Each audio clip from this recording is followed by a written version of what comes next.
Bienvenue sur Africa 24 dans cette nouvelle édition du 12-15. Voici les titres de l'actualité. Présentation du nouveau gouvernement et ses orientations en République démocratique du Congo. La première ministre Judith Suminwa a donné les grands axes pour le développement du pays. Le Nigeria occupe désormais la 5e place de la poule C des éliminatoires de la Coupe du Monde de football 2026. Les Super Eagles affichent un bilan nul pour 3 matchs avec une défaite. Et puis, à la page culture, nous recevons l'auteur sénégalais Adama Thiam, ingénieur en informatique. Il a déposé les codes pour se consacrer à l'écriture. Il vient nous parler de son dernier ouvrage, un essai, Les chemins de la dignité, un livre qui porte sur les problèmes liés au développement économique et socio-culturel des pays africains. À peine investi ce mardi 11 juin au Palais du Peuple, le siège du Parlement congolais à Kinshasa, la première ministre Judith Suminwa donne les axes de son programme devant des parlementaires majoritairement du parti au pouvoir. Les parlementaires ont pu également poser des questions et apporter des contributions. La première ministre met au centre de ses priorités le peuple congolais. Je vous propose de l'écouter. Le programme d'action du gouvernement 2024-2028 servira de base pour la programmation des activités des ministères, des structures et des agences, ainsi que pour l'élaboration et la mise en œuvre du budget de l'État au cours de la période indiquée. La vision politique du programme d'action de votre gouvernement se situe dans le prolongement de la maxime devenue populaire, le peuple d'abord. Car l'ensemble de l'action gouvernementale vise d'abord l'intérêt du peuple congolais. Ainsi, durant ce second quinquennat, l'action gouvernementale continuera à mettre l'accent sur l'homme qui doit être considéré à la fois comme la ressource principale, le principal moteur du développement et le destinataire du fruit de ce progrès. Les recherches ont finalement abouti. La carcasse de l'avion militaire transportant le vice-président du Malawi, Saulos Chilima, a été retrouvée après un jour de recherche ce mardi 11 juin. Aucun survivant parmi les 10 passagers de l'aéronef. Le crash est survenu dans le nord-est du pays, dans la région de Chikangwa. Les détails avec Séverine Dunque. La nouvelle a été confirmée en début d'après-midi, ce 11 juin 2024, par le président de la République, Lazarus Chakwera. La carcasse de l'avion qui transportait le vice-président Saulos Chilima et 9 autres personnes a été retrouvée dans une région montagneuse de la localité de Chikangawa, dans le nord-est du pays. Aucun des 10 passagers n'aura survécu au crash. L'avion a été retrouvé. Je suis profondément attristé et désolé de vous informer qu'il s'agit d'une terrible tragédie. L'avion a été retrouvé complètement détruit et il n'y a aucun survivant. Tous les passagers à bord ayant été tués sur le coup. L'avion avait décollé de la capitale Lilongwe peu après 9h, heure locale, le 10 juin 2024, à destination de Nzuzu, à 370 km au nord-est du pays, où le Premier ministre se rendait pour des cérémonies funèbres et devait atterrir sur le tarmac de l'aéroport de Nzuzu vers 10h. Le président de la République, Lazarus Chakwera, et la nation malawite déplorent la perte d'un homme d'État. Je peux imaginer la douleur et l'angoisse que vous ressentez tous en ce moment, ainsi que la douleur et l'angoisse que vous ressentirez tous dans les jours et les week-ends à venir, alors que nous pleurons cette terrible perte. Économiste et homme politique malawite, Saulos Chilima a pris fonction comme vice-président du Malawi le 28 juin 2020 en remportant la majorité avec le candidat à la présidence, Lazarus Chakwera. Saulos Chilima a également été ministre de la planification économique et du développement ainsi que responsable des réformes du secteur public, poste qu'il a Peter Mutharika. Avec 3 points en 4 matchs, le Nigeria occupe la 5e place et dernière place de la poule C des éliminatoires de la Coupe du Monde de football 2026. Les Super Eagles affichent ainsi un bilan de 3 matchs nuls et une défaite. Défaite concédée le 10 juin dernier contre les Guépards du Bénin 2-1. Au stade Félicia d'Abidjan en Côte d'Ivoire, le doute plane désormais sur les chances de qualification du Nigeria, même si le nouveau sélectionneur Findy George tente de rassurer. Les explications de Christian Dimadeu. Nouvelle contre-performance des Super Eagles en éliminatoire de la Coupe du Monde FIFA 2026. Ademola Lookman et ses coéquipiers ont été battus par les Guépards du Bénin 2-1 le 10 juin 2024 au stade Félicia d'Abidjan en Côte d'Ivoire. C'est pourtant le Nigeria qui ouvre le score en premier à la 27e minute par son milieu défensif, Raphaël Onyedika. L'égalisation intervient 10 minutes plus tard par l'ailier Jodel Dossou. Le but de la victoire ensuite dans les arrêts de jeu de la première mi-temps.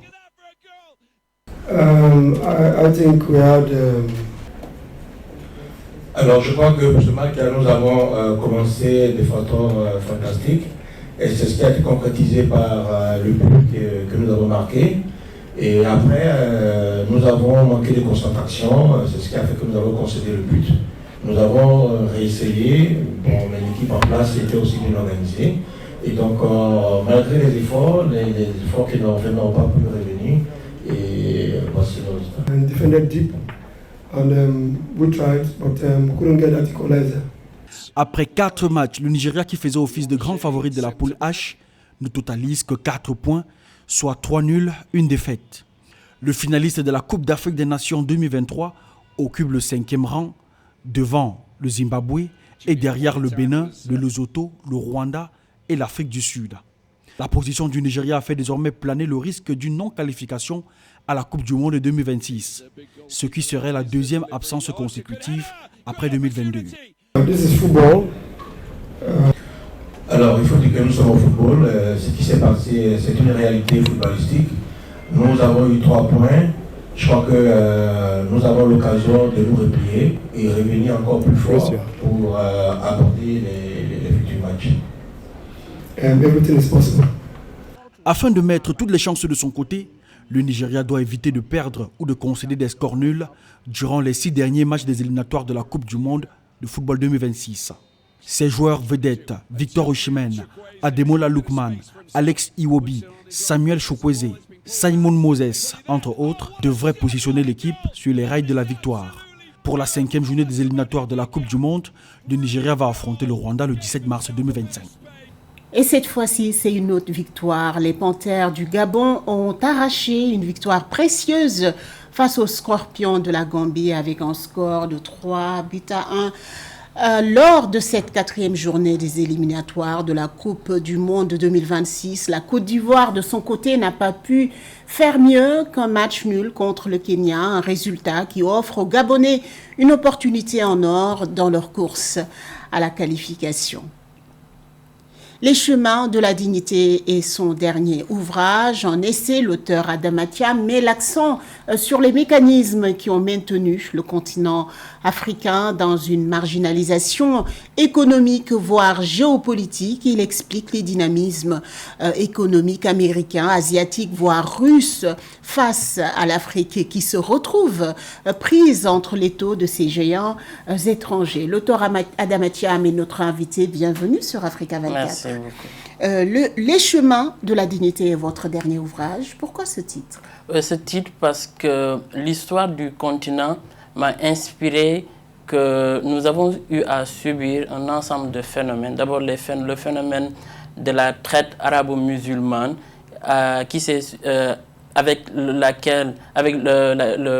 durant laquelle le continent africain a vu une partie de ses populations rasées. À cet épisode s'est succédé ce qu'on a communément appelé la traite négrière. Puis, on a connu d'autres événements, la colonisation, et enfin, nous avons connu la néocolonisation du continent africain. Et à travers ces phénomènes, ça m'a permis de comprendre qu'en réalité, l'histoire est constitué d'événements qui mutuellement se... Vous parlez justement de déstructuration politique, économique et culturelle qui sont liées à ces traites, à ces deux traites qui ont causé au continent africain un réel retard. Oui, le phénomène de l'esclavage arabo-musulman et transatlantique combiné à la colonisation a provoqué une déstructuration des systèmes politiques, économiques et culturels du continent. Et ces phénomènes, on ne peut pas les étudier si on ne prend pas en compte un paradigme fondamental qui est le mode de production dominant qui est le capitalisme. Votre livre a été préfacé par Cherif Salif Sy. Pourquoi ce choix d'écrivain, de préface? Oui, ce choix parce que M. Cherif Salif Sy, à qui j'en profite pour rendre hommage, a été mon professeur en économie durant mon MBA. Mais au-delà de cela, c'est quelqu'un qui a toujours travaillé, qui a toujours milité et qui continue de militer pour une renaissance africaine. Vous dites que l'avènement des nations, en tout cas par le biais de l'accession à l'indépendance des nations, a été un faux pas. Pourquoi?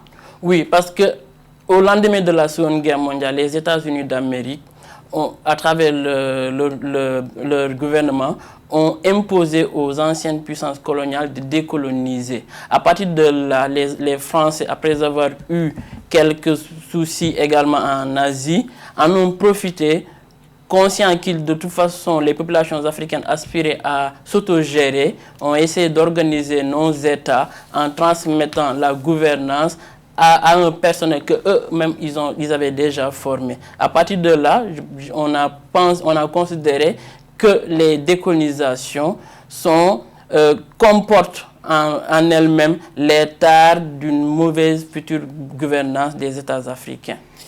Alors, vous parlez aussi de nouveaux plans émergents qui a été collé à l'ensemble presque des pays africains. On parle de Gabon émergent, de Côte d'Ivoire émergent, de Sénégal émergent. Vous dites que c'est un système qui ne marche pas vraiment pour ces pays africains-là? Oui, parce qu'en réalité, toute politique pensée par l'étranger ne pourra certainement pas permettre à l'Afrique de s'émanciper et d'octroyer aux populations africaines un meilleur épanouissement économique, culturel. Les plans d'émergence que nous avons connus depuis une dizaine d'années sont le produit d'une pensée exogène. Aujourd'hui, l'Afrique a plus besoin d'endogénéité. Il faut apprendre à penser soi-même. Il faut comprendre l'environnement géopolitique dans lequel nous baignons. À partir de là, pouvoir penser des politiques capables de permettre à l'Afrique de construire sa volonté de puissance. Puisqu'en réalité, ce qui est important pour le continent, en fin de compte, c'est de choisir lui-même ses politiques. Et nous avons pensé que ce choix doit découler d'une volonté populaire pour enfin mutualiser les politiques publiques, ne serait-ce sur 4 domaines, que sont la sécurité et la défense, puisque nous avons vu ce qui se passe au Sahel, au Mozambique et dans la Corne de l'Afrique. La diplomatie, il faut que l'Afrique apprenne à parler d'une seule voix qui sera audible et puissante.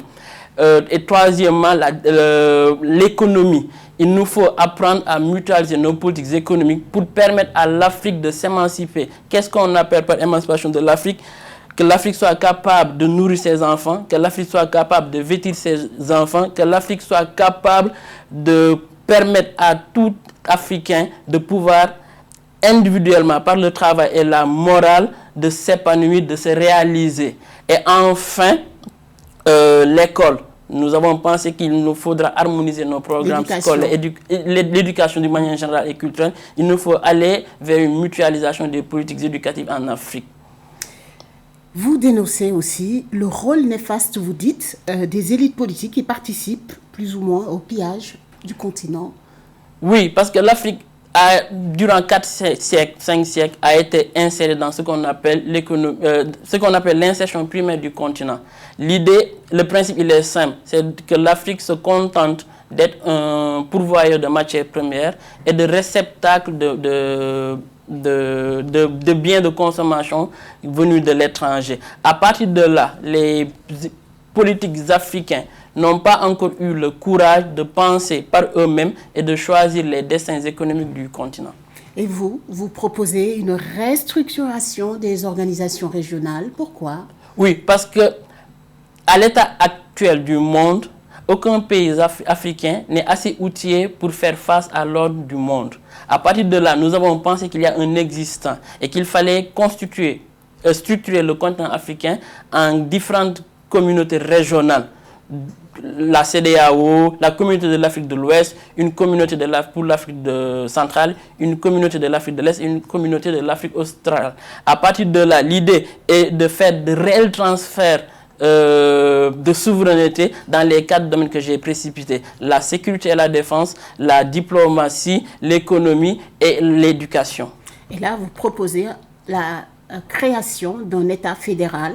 Pourquoi c'est important pour le continent africain de parler d'une seule et même voix? Oui, l'État fédéral africain, c'est le vœu pieux de plusieurs générations avant nous. Des panafricains se sont battus et ont considéré, puisque nous avons connu ensemble les mêmes problèmes, nous avons subi les mêmes phénomènes de domination du peuple continental comme ceux de la diaspora, il est fondamental de travailler à ériger cet État fédéral qui est la seule issue pour permettre à l'Afrique de sortir de l'ornière. Justement, vous dites malgré l'esclavage, la colonisation, le néocolonialisme, la France-Afrique, malgré tous ces maux qui minent le continent africain, le continent est resté résilient.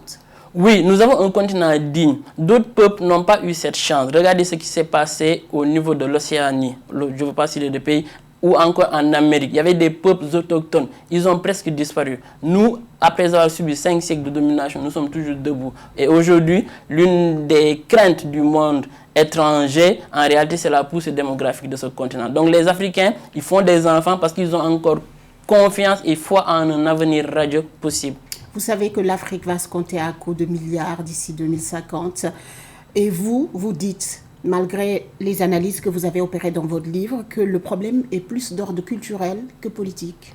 Oui, nous avons considéré que les problèmes qui assaillent le continent sont davantage d'ordre culturel qu'économique, puisque à regarder la classe politique, elle cherche à se conformer aux politiques inspirées du monde étranger. Et cela se tasse sur l'ensemble du tissu social africain, des populations qui cherchent à se conformer aux cultures occidentales. Une toute dernière question. Vous avez une actualité qui se profile, c'est le Salon du Livre des Auteurs au mois de juillet. Vous faites partie des organisateurs. Oui, nous sommes cofondateur et initiateur du Forum des Africains. Il s'agit de table ronde que nous organisons le 6 à Paris, dans le 14e arrondissement, pour permettre aux Africains de débattre sur différents thèmes, notamment l'impérialisme et le panafricanisme, la mobilité des cerveaux, le féminisme, entre autres. Adama Thiam, merci d'avoir été notre invité sur ce plateau. C'est moi qui vous remercie. Je rappelle que vous êtes auteur et votre dernier ouvrage qui s'intitule « Les chemins de la dignité » qui porte sur l'histoire africaine, mais aussi face à ses détracteurs, c'est-à-dire les puissances étrangères. Merci. Ce journal a été réalisé par l'ensemble de la rédaction. Merci pour votre fidélité. Dans un instant, une nouvelle édition de l'information sur Africa 24.